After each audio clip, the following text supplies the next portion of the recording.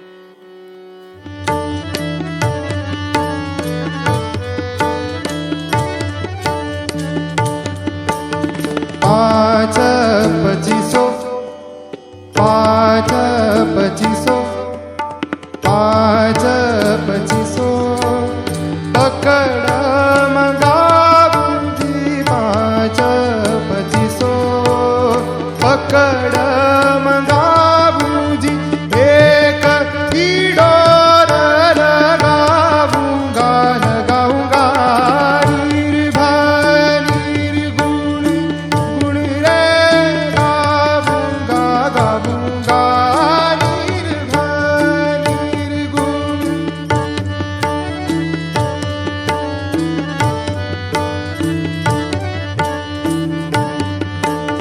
शून्य शिखर पर अनहद बाजे जी. शून्य शिखर पर अनहद बाजे जी. राग छत्तीस सुनाऊंगा, सुनाऊंगा. निर्भय निर्गुण.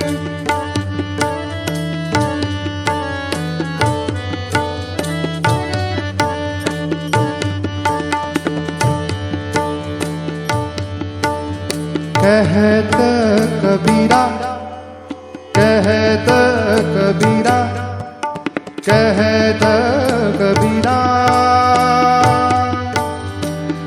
कबीरा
जर तुम्हाला खेळच शिकायचा ना, तर तुम्ही असा विचार करा की मी असा कुठला खेळ खेळू जो मी आयुष्यभर खेळू शकेन. जो खेळ आपल्याला 20व्या वर्षी सोडावा लागेल असा खेळ शिकणं, यापेक्षा चेस शिका. चेस 90 वर्षाचा असताना पण खेळता येतो. गोल्फ शिका. गोल्फ 98 वर्षाचे असताना पण खेळतात. 2 दृष्टिकोन आहेत. एक आहे फूल जे पूर्ण उमललंय, तर त्यामध्ये बघून उलटा प्रवास विचार करायचा की हे बीज असताना कसं असेल. दुसरा दृष्टिकोन आहे बीजाकडे बघायचं आणि मग हे फूल होताना कसं दिसेल असा विचार करायचा, पूर्ण प्रवासाचा विचार करायचा. पण होतं काय, जेव्हा बुद्ध जन्माला येतात तेव्हा हे पुढे जाऊन असं फूल होणार आहे असं वाटत नसल्यामुळे कायम बुद्धांना नीट वागणूक मिळालेली नाहीये समाजाकडनं. ज्ञानेश्वरांची ती सगळी कुलकर्ण्यांची 5 भावंड पुढे जाऊन असं काहीतरी करणार आहेत समाजासाठी, हे लहान त्या बीजाकडे बघून लोकांना तो दृष्टिकोन आला नाही. पण आपण या संत मंडळींकडनं एक शिकू शकतो की आपण डायरेक्ट हा प्रवास बीजापासून बघायला सुरुवात करू आणि अल्टिमेट कुठे पोहोचणार याचा विचार करून त्या दिशेने कामाला लागू. म्हणजे काय, मी जर स्वतःला एक गृहस्थ मानलं तर गृहस्थ म्हणजे मग माझे नाती कोण, माझ्या घरातली मुलगी, बायको, माझ्या आजूबाजूचे शेजारी, ही माझी नाती. पण मी जर मला देशभक्त मानलं तर देशातला प्रत्येक माणसाशी माझं नातं इमिजिएटली निर्माण होतं, कारण मी देशाला स्वतःची आयडेंटिटी मानून रिलेट करतोय. पण आता आपण त्या अल्टिमेट क्रिएटरचं एक क्रिएशन आहे ज्यांनी मला एक प्रॉब्लेम सॉल्व्ह करायला या पृथ्वी तलावरती पाठवलंय, तर जो त्या प्रॉब्लेम मध्ये आहे त्याला सोडवण्याचं आपलं नात्याने कर्तव्य आहे असा विचार सुरू होतो. म्हणजे बीजापासनं पूर्ण फुलापर्यंतचा प्रवास. आता जर आपला प्रवास आपण विचार करायला घेतला आणि आपण असा विचार केला की ओके, मी क्रिएटरचं क्रिएशन आहे आणि मी मला माझ्याबद्दल सांगायची माहिती, तर माझं माहेर काय असेल बाबा. मी ना साताऱ्याचा, ते आत्ताच. पूर्ण प्रवासाचा विचार केला तर माझं माहेर पंढरी, कारण माझ्या विठुरायाचं जे गाव आहे ते माझं अल्टिमेट गाव. माझे वडील विठुराय, आई रुक्मिणी, तर त्यांचे जे नातेवाईक ते माझे नातेवाईक, त्यांचे नातेवाईक कोण, जग, माझेही. मग आपणही गोल्फचा विचार करू ना, आपणही चेसचा विचार करू. पूर्ण प्रवासाचा अल्टिमेट मी कुठे जाऊन थांबणार आहे बाबा. एक सुंदर शेर है, इस राह पर आकर ऐसे लगने लगा कि निकले थे यही से हम. जन्म घ्यायच्या आधी बहुतेक मी इकडनंच निघालो होतो जिथे मरून आलोय. आपण आपल्या आयडेंटिटीच्या मुळाशी गेलो तर आपल्या सगळ्यांचंच माहेर आणि सगळ्यांचेच मायबाप जर दृश्य स्वरूपात बघायचे झाले तर तेच आहेत जे तुकारामांना दिसले, माझे माहेर पंढरी. आ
सगळ्या संत मंडळींचं माहेर पंढरीच आहे.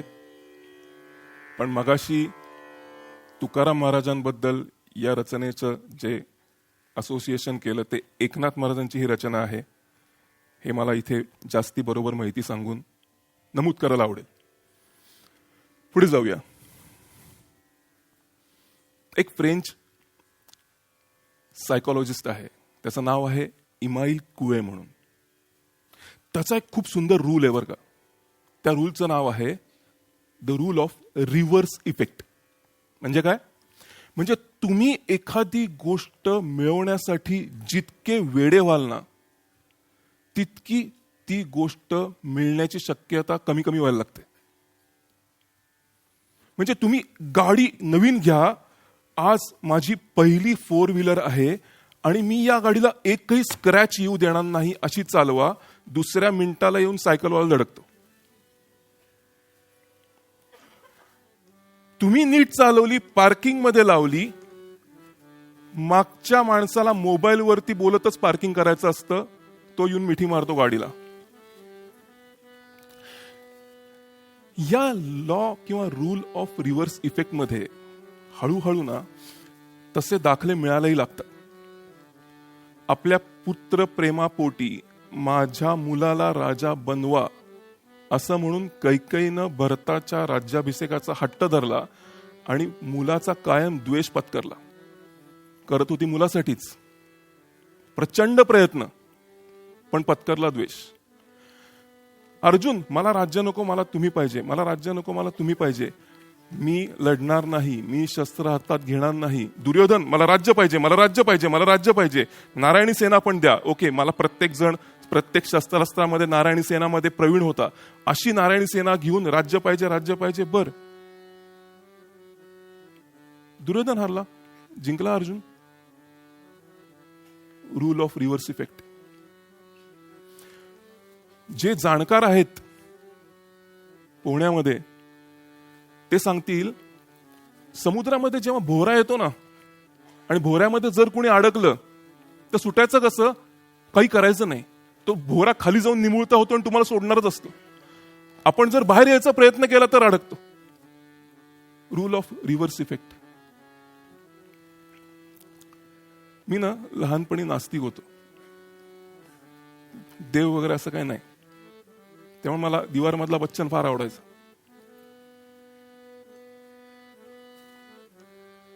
मला माझ्या आजूबाजूला बऱ्यापैकी धार्मिक वातावरण होतं. तर माझ्या आईनं इनडायरेक्टली, म्हणजे अगदी डोक्यात ठेवून असं नाही पण प्रयत्न केले, माझं मन थोडंसं देवाधर्माकडे वळवण्यासाठी. भक्त प्रल्हादाची गोष्ट सांगितली, पण मी म्हटलं त्याचं तोल राक्षस होतं, त्यामुळे माझ्याशी मॅच नाही होते. मग तिनं बहुतेक काही इंटेन्शन न ठेवता पण त्याचा परिणाम सगळ्यात जास्ती झाला. बऱ्याचदा असं होतं, आपलं काही इंटेन्शन असताना आपण काहीतरी बोलतो आणि त्याचा परिणाम खूप होतो. तिनं मला एक गोष्ट सांगितली. ती गोष्ट अशी आहे, बहामनी सुलतान, बिदर, त्याच्यामधला मंगळवेढा तालुका, 1460 ची गोष्ट. तिथे मनामध्ये विठ्ठला बाबतीत प्रचंड प्रेमाचा भाव, सतत नाम चालू, असे दामाजी पंत. आजच्या नुसार तेव्हाचे ते सुलतानाच्या आधिपत्याखाली असणारे रेव्हेन्यू ऑफिसर बर का. प्रचंड मोठ्या मोठ्या कोठ्या धान्याने भरलेल्या असायच्या. पण 1460 साली आलेल्या दुष्काळामध्ये त्यांनी लोकांचे हाल बघत धान्याचं वाटप जनतेमध्ये केलं. आणि जेव्हा धान्याचं वाटप जनतेमध्ये केलं तेव्हा त्यांची तक्रार घेऊन सुलतानाकडे त्यांचे कलिग गेले. सुलतानांनी त्यांना अटक केली आणि अटक केल्यानंतर एक विठू महार नावाचा एक गृहस्थ, डोक्याला मुंडाशा बांधून, घोंगडी घेऊन, हातात काठी घेऊन, त्या सगळ्या धान्याचे ही घ्या पावती, या घ्या मोहरा, मोजून घ्या, सगळ्याची परतफेड करतोय असं म्हणून निघून गेला. आणि नंतर दामाजी पंतांना सांगितलं, कोण हो विठू महार कोण? ते म्हणे मला नाही माहिती. कोण होता मला नाही माहिती, माझ्या परिचयाचा नाही. नंतर त्यांना कळलं, काय सांगू देवाची मात, झाला महार पंढरीनाथ. नेसला मलिन चिंधोटी,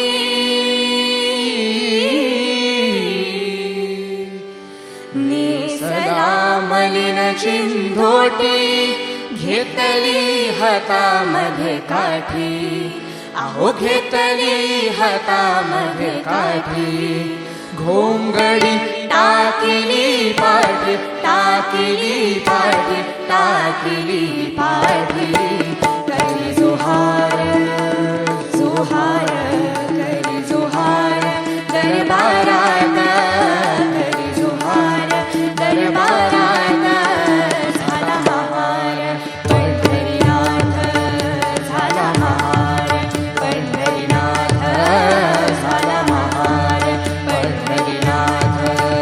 काय देवाची सांगू मात, काय देवाची सांगू मात, झाला महार पंढरीनाथ, झाला महार पंढरीनाथ.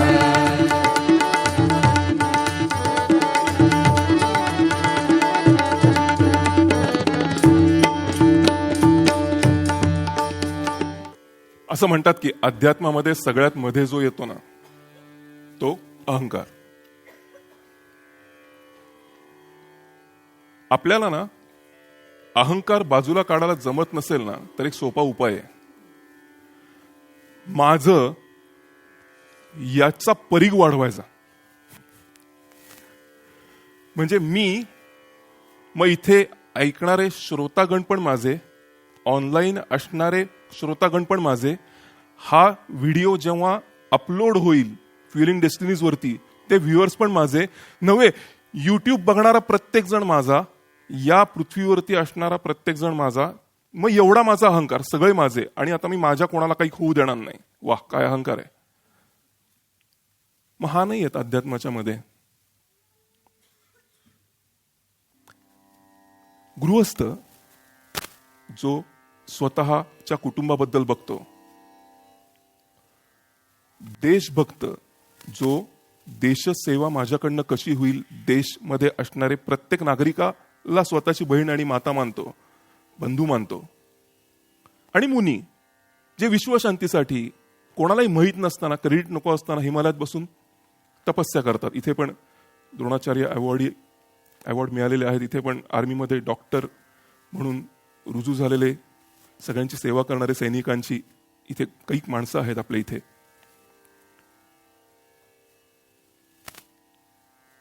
देशभक्तांना मिळालेला मान कदाचित त्यांचा जो माझं याची जी व्यापकता आहे यामुळे असावा, की माझं म्हणजे माझ्या देशवासियांचं सुख हेच माझं कर्तव्य, याचमुळे असावं.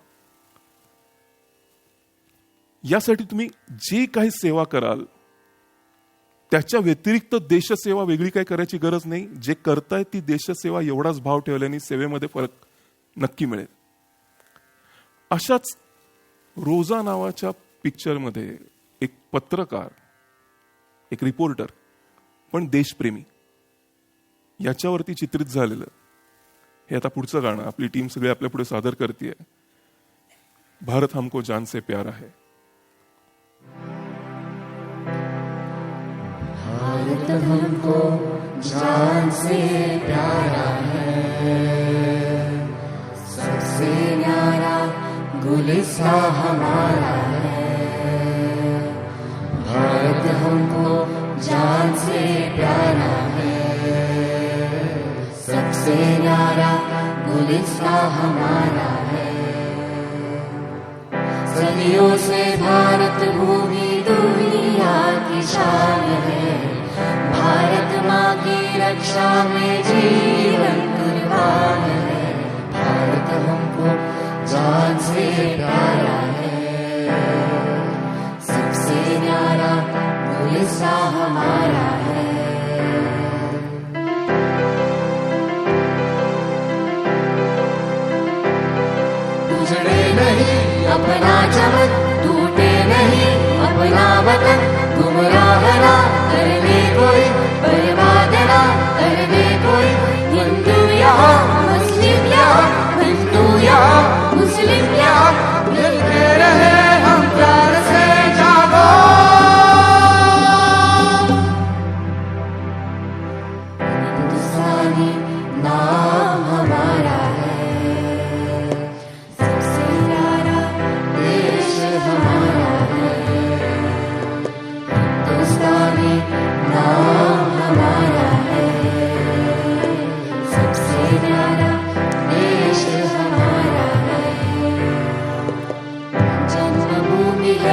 हमारी शान से रहेंगे हम, सब ही तो भाई भाई प्यार से रहेंगे हम, हिंदुस्तानी नाम हमारा है, सबसे प्यारा देश हमारा है।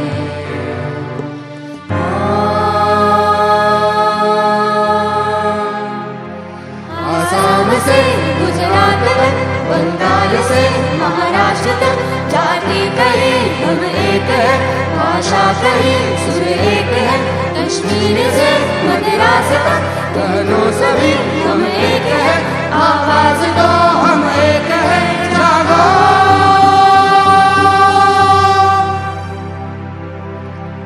भारत हमको जान से प्यारा है, सबसे प्यारा उड़ीसा हमारा है।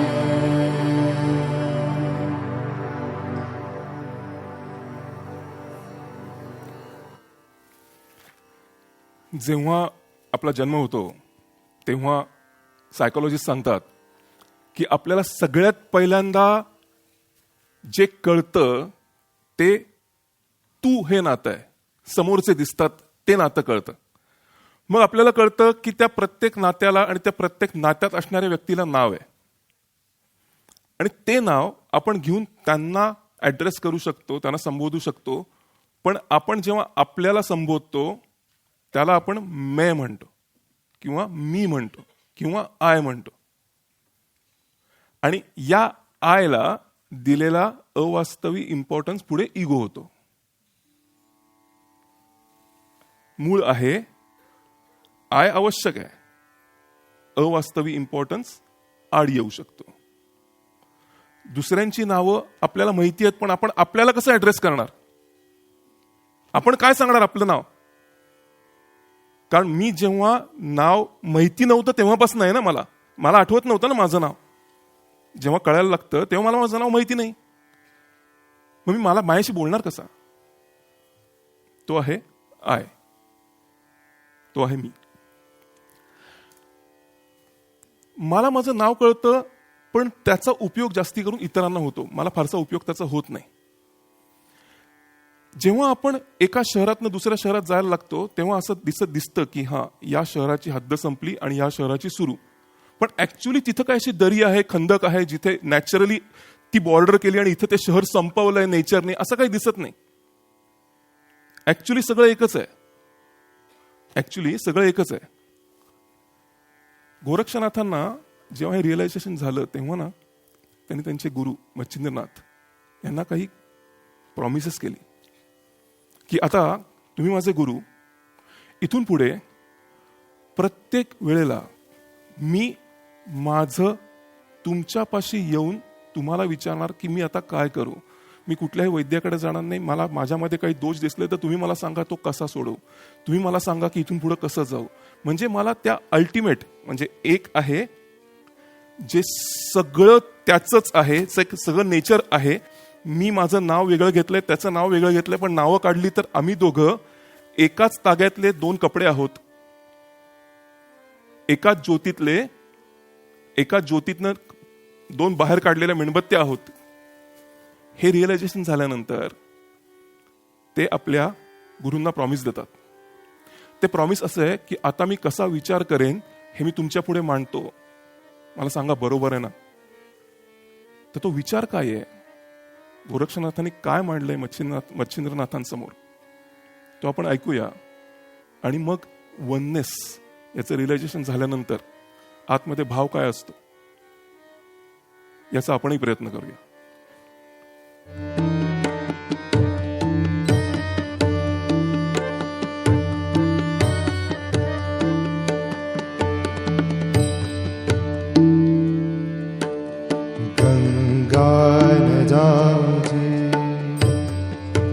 न जाऊं जी गंगा न जाऊं जी, जमुना न जाऊं जी गंगा न जाऊं जी, जमुना न जाऊं जी, मैं ना कोई तीरथ नाऊं जी, मैं ना कोई तीरथ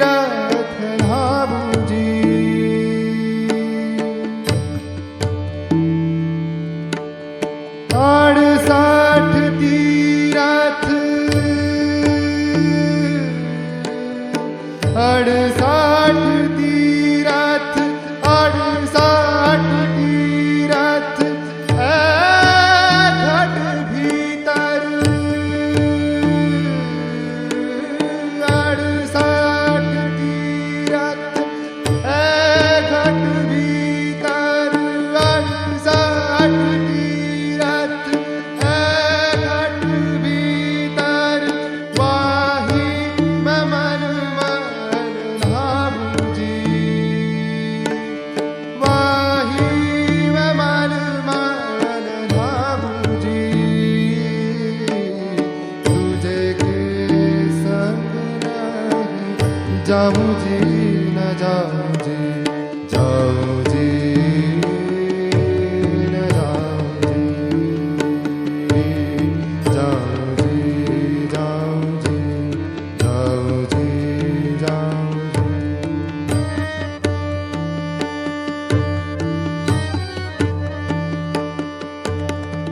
18व्या शतकामधल्या एखाद्या शास्त्रज्ञाला जर विचारलं तर त्याने असं उत्तर दिलं असतं की हा साधारण 100 वर्षात जे काही जाणण्यासारखं आहे ते आम्ही जाणलेलं असेल.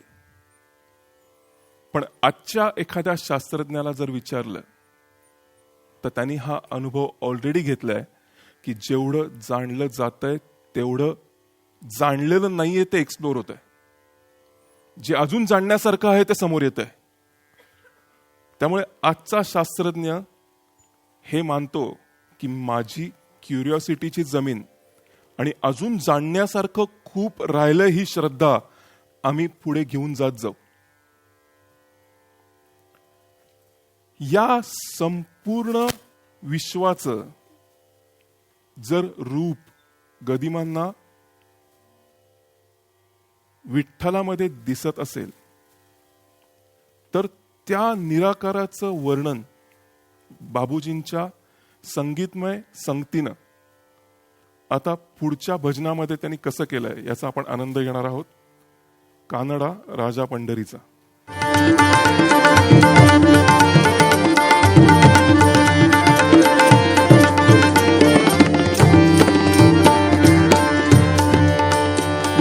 हा नाम्याची खीर साखतो,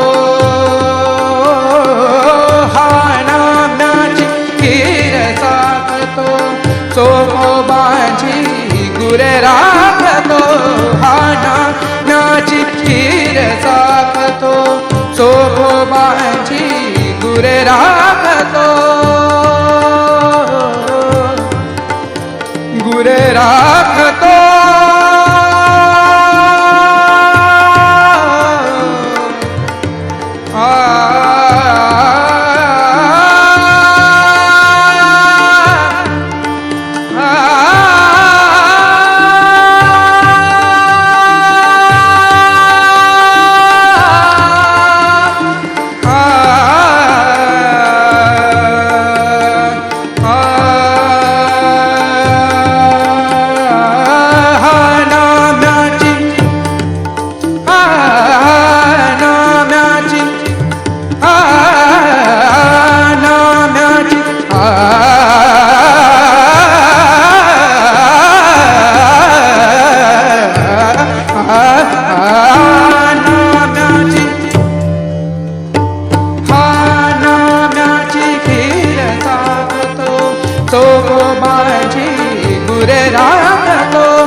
पुरंदराचा हा परमात्मा बाली कामाजीचा कानडा राजा पंढरीचा, कानडा राजा पंढरीचा. वेदा नाही कळला, वेदा नाही कळला अंत पार याचा. कानडा राजा पंढरीचा, कानडा राजा पंढरीचा, राजा पंढरीचा, राजा पंढरीचा.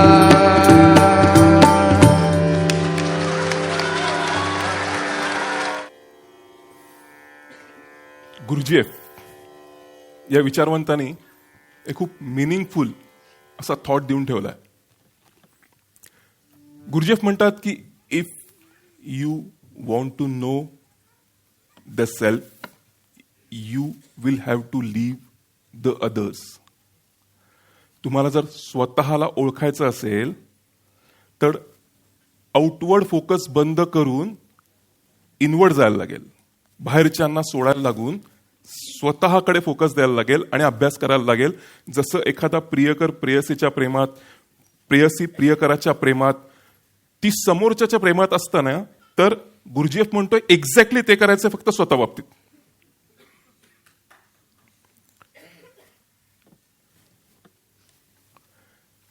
चार वर्षाची मुलगी, छान चाललेलं आहे, घरात हस्तखेळतं वातावरण आहे, घरामध्ये कृष्णाची पूजा चाललेली आहे, तोपर्यंत सगळं ठीक होतं. पण एक साधू घरी राहायला येतात, संन्यासांची सेवा करावी असं घरातलं वातावरण, त्यामुळे राहण्याचा आग्रह, सेवा काय करू शकते असं विचारून सेवा सुरू होते. आई वडील सगळे मुलीच्या मदतीनं त्या साधूची सेवा करतात आणि सकाळी साधू 4 वाजता उठून त्यांच्या झोळीतून एक कृष्णाची मूर्ती काढतात, समोर ठेवतात आणि पूजा करायला सुरुवात होते. तोपर्यंत सगळं छान चाललेलं असतं. जेव्हा ती मूर्ती काढून पूजा करायला सुरुवात होते, 4 वर्षाची मुलगी उठते आणि ती म्हणते की मी याला पाहिलंय. ती म्हणते मी ह्याच्याबरोबर होते तेव्हा माझं नाव होतं ललिता. ही मूर्ती, साधू म्हणतो पूजा करतोय, आता मला डिस्टर्ब करू नको. तो हिंदीमध्ये म्हटला होता, डिस्टर्ब असं नसेल म्हटला.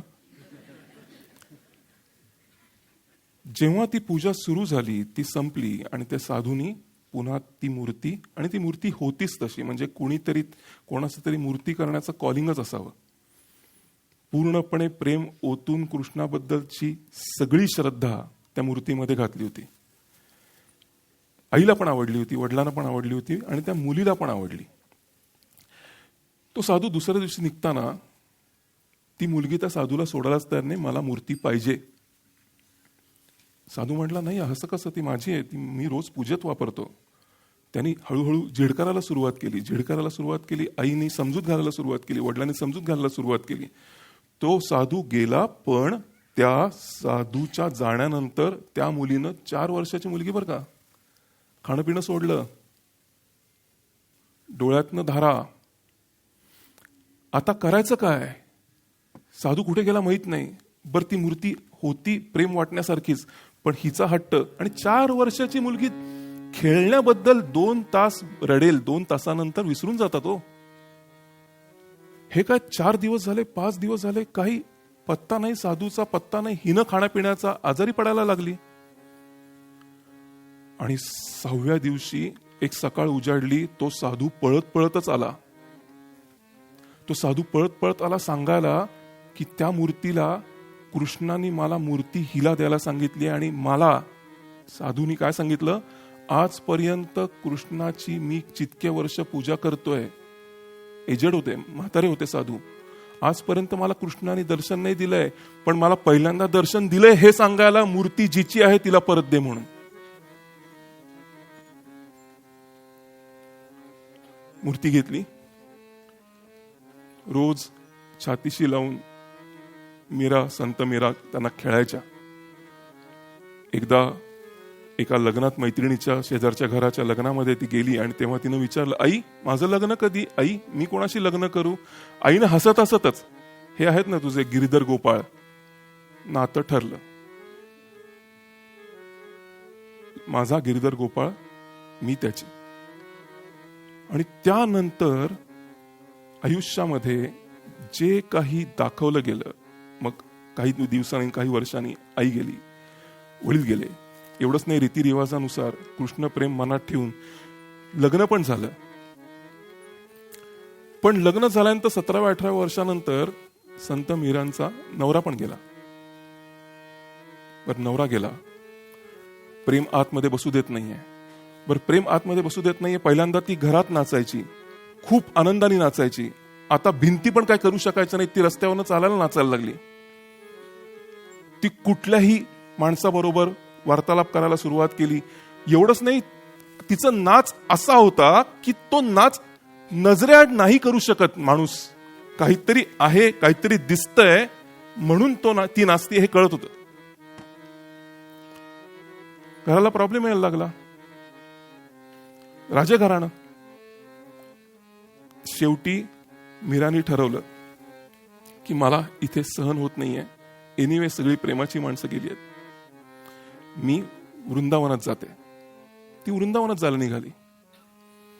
पण वृंदावनात जाताना तिचा जो दीर होता त्याला काय सहन होईना, कारण तिची प्रसिद्धी त्या दीरापेक्षा, जो राज्यगद्दीवर बसलाय त्याच्यापेक्षा जास्ती. कारण संत सगळे मीरेचे दीर म्हणून ओळखायला लागले. संत मीरेच्या पाया पडायला लागले.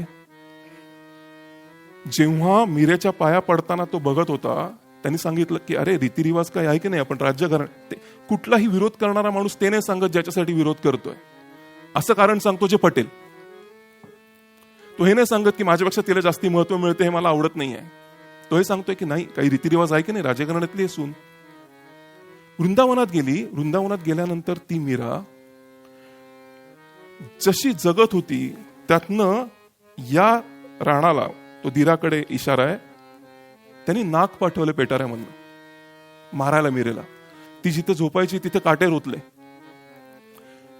त्याच्यामुळे तिला जखमी करायला. जेव्हा नाग पाठवला, पेटारा उघडला, नाग दिसला, मीरेने मिठीच मारली नागाला. त्यातही कृष्ण दिसला. बर, हा नाग जो मेमरीसाठी फेमस आहे, नुसतं शेपटीवर पाय पडू दे आयुष्यभर सोडत नाही म्हणतात तुम्हाला, त्या नागाने काय केलं नाही मीरेला. व्हायब्रेशन्स जाणवले असतील कदाचित की ही मैत्रीच आहेत, ही काही करणार नाही मला.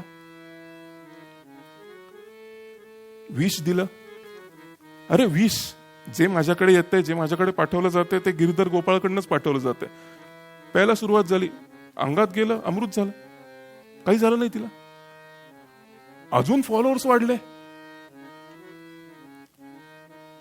नाचत नाचत तिथे एक मंदिर होतं जिथे स्त्रियांना मनाई होती बरं का. तिथे मीरा एक तारा घेऊन नाचत नाचत त्या मंदिराकडे आत गाभाऱ्यात प्रवेश करायला म्हणून जायला लागली. तिथले जे सिक्युरिटी गार्ड होते त्या देवळाचे, ते हे विसरले की थांबवायचं असतं. तो मीरेचा नाच, तो मीरेच्या मागे ताफा, जो सगळे नाचतायत, का नाचतायत माहित नाही, पण तो आनंद कॉन्टेजियस होता. आतमध्ये गेल्यानंतर ते पुजारी खाड करून उठले. बर, अशा कशाचा पुजाऱ्यांवर परिणाम होत नाही बरं का. पुजारी उठले आणि ते म्हणले की इथे स्त्रियांना मनाई आहे.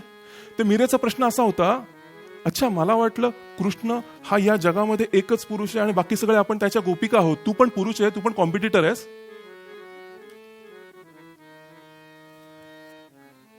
या प्रश्नाचं उत्तर सिलेबसच्या बाहेरचं होतं, त्यामुळे त्याला देता नाही आलं. मीरा बाहेर आली.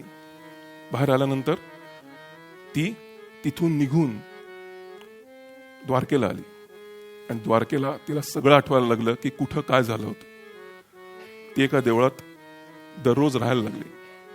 पण इकडे राजस्थानात मेवाडमध्ये राणा, तिचा दीर गादीवरनं जाऊन त्याचा छोटा मुलगा उदयसिंग नाव होतं, तो गादीवर आला आणि त्याला खूप प्रेम होतं मीरा बाबतीत.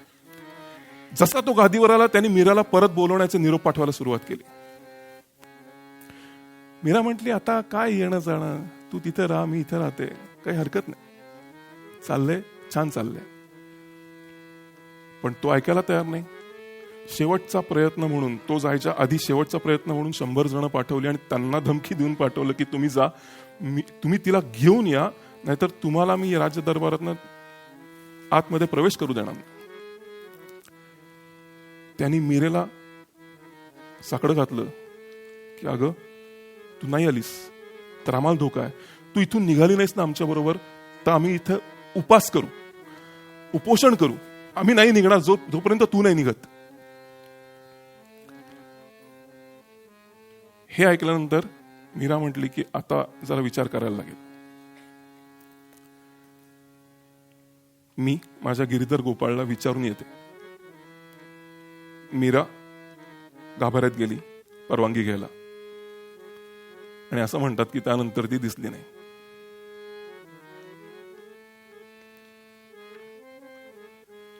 तमाम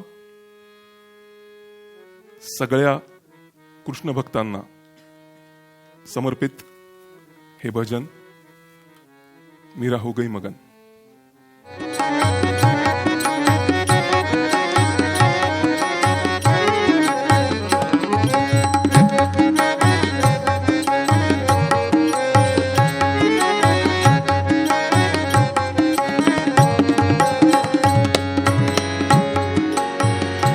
कोई रोके नहीं, कोई टोके नहीं, मेरा गोविंद गोपाल गाने लगे.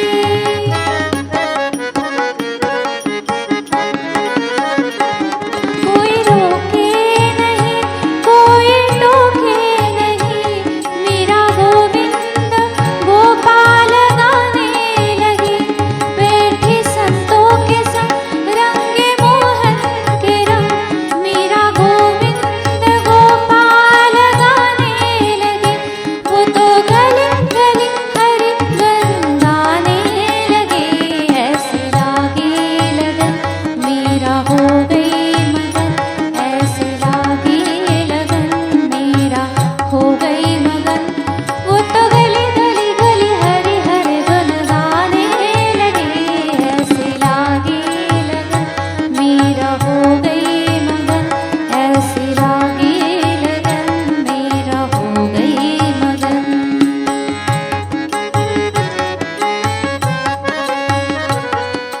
जेव्हा आपल्या पायामध्ये एखादा छोटासा काटा घुसतो ना, ते दुःख संपूर्ण शरीराचं असतं, फक्त पायापुरतं उरत नाही ते. जेव्हा आपल्या जिभेवरती रसगुल्ला, रसमलाई किंवा जो तुमचा आवडता पदार्थ आहे तिखट गोड, तो आल्याचं कळतं, तो आनंद पण जिभेपुरता उरत नाही, तो संपूर्ण शरीराचा होतो. जेव्हा छोटा पार्ट आनंदी होतो तेव्हा त्याचा स्रोतही आनंद होतो. त्यामुळे greatest form of थँकफुलनेस is being happy.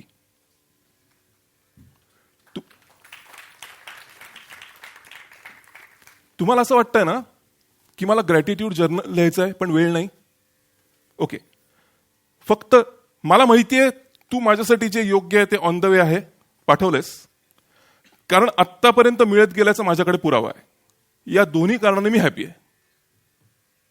त्या हॅपीनेसमधनं आपल्या संपूर्ण स्त्रोताला मी तुझा आभारी आहे ही भावना पोचते. आपल्याला हॅपीनेसचं बेस्ट एक्सप्रेशन हे नृत्य आहे हे पण सांगायला आवडेल. आता आपल्याला कुठलेही संत, म्हणजे मीरा आहेच, पण तुकाराम महाराज हे पण किंवा एकनाथ महाराज हे पण कुठल्याही आनंदाच्या भक्तीच्या उच्च भावनेवरती पोचले की ते हळूहळू नाचायला लागतात. आता आपण तो अनुभव घेऊया, चालेल का? मी तुम्हाला एक स्टेप सांगतो, अतिशय सोपी आहे. ज्यांना शक्य आहे, ज्यांना आवडेल त्यांनी ही करावी, आणि ती कधी करावी हे पण मी सांगतो. ती स्टेप अशी आहे, आपण उठून उभे राहूया, मी दाखवतो तुम्हाला कसं करायचं. अगदी सोपी आहे.